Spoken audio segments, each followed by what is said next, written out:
Hello everyone, and welcome to another episode of Laptop Retrospective.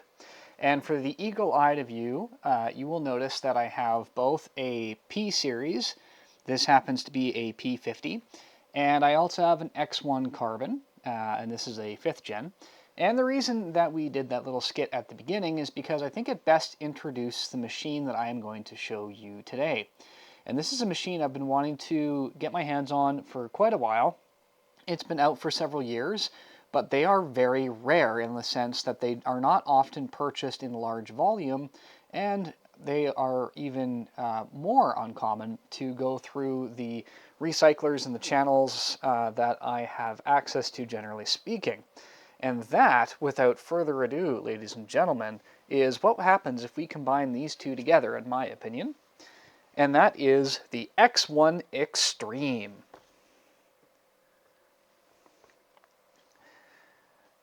And the X1 Extreme is a really fascinating device, and it has an interesting story, or at least potentially some of the things about it are interesting because of what it was designed to compete against.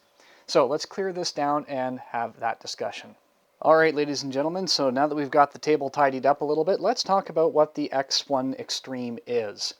So this was released in 2018, and many reviewers at the time saw this as a natural rival for the 15-inch Supreme machines. Now this would be like your XPS 15, which XPS, of course, as you may know by the filming of this video, is no longer a brand. The EliteBook 1050, and then of course the MacBook Pro 15. And what made this particularly unique is it had a thin and light chassis, but it also had a lot of storage and some really good specifications on the higher end models. Let's dive right into it. The screen came in two flavors. What I would call a mediocre 1920 by 1080 300 nit 700:1 contrast ratio with 72% color accuracy. And then the screen that you would probably want to get because you just want this to look as beautiful as you possibly could, the 3840 by 2160 Dolby Vision 400 nit 1200:1 contrast ratio, 100% color accurate, and of course a touch display. That, of course, would be the panel to get. These are also running 8th generation Intel H series processors with 2 i5s and 2 i7s, and I'll list them on the screen there for you. And then they're all being powered by Intel UHD 630 graphics, and they would also sport NVIDIA GeForce 1050 Ti Max-Q 4GB cards as well. That's all well and good, but what about the inside of this machine? How modular is it? The P series especially was well known for having multiple drives, multiple RAM slots. Is any of that present in a chassis this thin? And the answer, thankfully, is yes.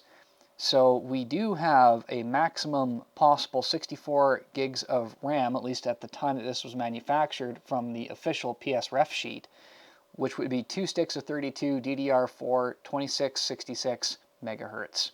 It also sports two, count them, two M.2 drives.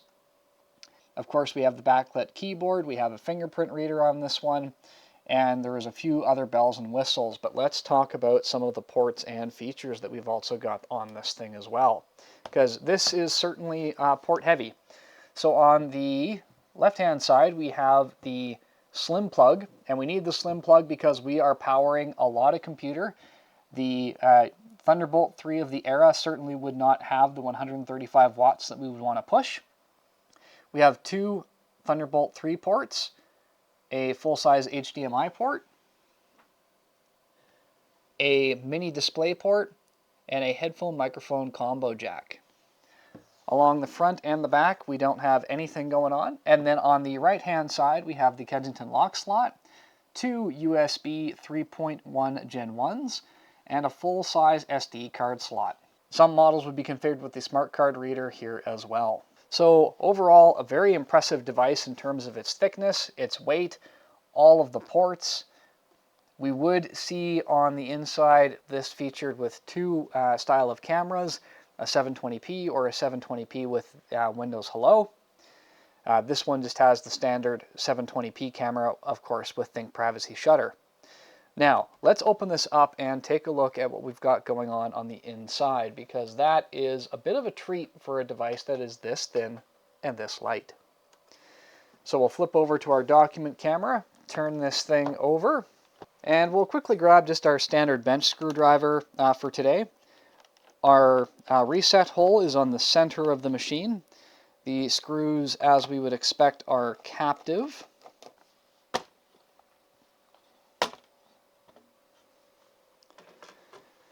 And here we are. This is actually a really nice looking machine on the inside. We have this big, fat, long battery. This one looks to be aftermarket because I don't see any Lenovo branding on it. Our CMOS battery is actually not hiding underneath of the battery, although that is very common to see.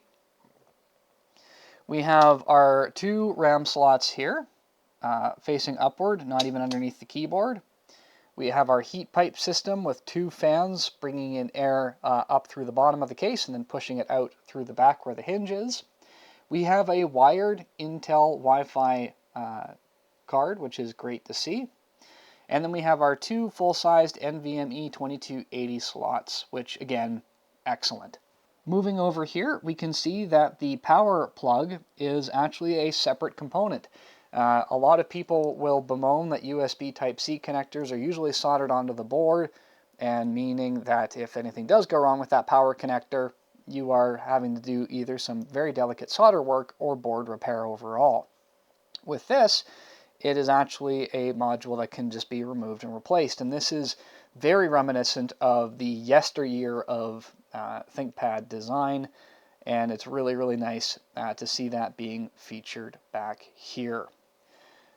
The board is very compact. They're using every little bit of space that they possibly can to their advantage, and it's just nice to see the upgradability that we have present here. Now, this machine is going to a new owner very, very soon, and there really isn't a whole lot else to disassemble, so what I'm going to do is I'm going to throw this cover back on, and we are going to start this up and see what specifications we're dealing with on this machine. Alright, now that we have that all back together, let's open up this big gorgeous machine, turn it on, and see what we get for some boot times. I'm not 100% sure of the specs, but we seem to be off to a pretty promising start.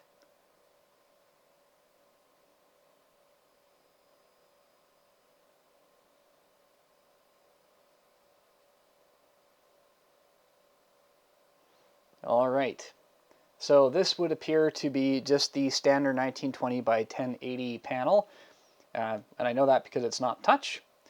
And in terms of the guts, we have an i7-8750H, which is the second highest CPU. We also have 32 gigs of RAM, so that would be 2 sticks of 16. And the NVIDIA GeForce GTX 1050 Ti with Max-Q is present on this machine as well. Now, the real question is, what can all of this do? So to answer that question, let's put it through a benchmark and see how it does. Alright, so we ran Cinebench R23, and we have a couple of things that we can conclude here. So multi-core performance was rated 10 at 4825. Single core was rated at 7 at 963. And the ratio was rated at 10 at a ratio of 5. Now, keep in mind this is just a single shot. I did try to have it in performance mode for the majority of it. I'm just going to quickly interrupt myself.